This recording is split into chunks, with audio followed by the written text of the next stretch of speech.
Pozdravljeni. Evo vam pokažem, kako uporabljam morske alge za robide. Evo, to je granulat morskih alg. Tam sem okolnico, potem z vodo zmešam. Zdaj ne bom mešal, ker mi je težko snemati in mešati.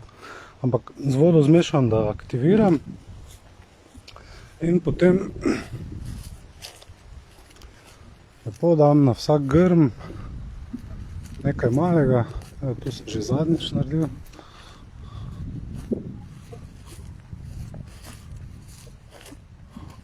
Evo tako, na vsak grm nekaj malega. In to aktivira mikrobiologijo v zemlji. Je tudi gnojilo, ker je organska materija. Aktivira tudi konjski gnoj, ki sem ga prej že posipal. Zaščiti rastline, tudi zemljo, ker ima veliki pH. To v bistvu naredim vsako spomlad na začetku vegetacije za robide.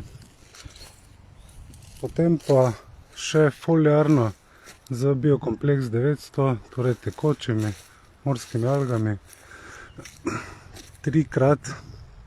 Enkrat sem že na začetku vegetacije, še zdaj za drugič bom počakal, da to deževje gre mimo.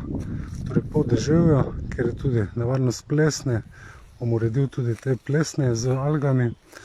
In potem še enkrat čez 14 dni, tam nekje konec maja, pred cvetenjem, odvisno kdaj bo začelo cveteti, glavnem bom gledal, da pred cvetenjem še enkrat tretiram.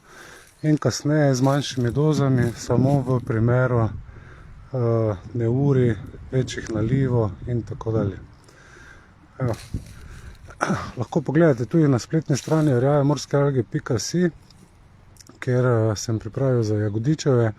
Načeloma so isti tretmani, tako za robide, maline, borovnice, ribez in tako dalje.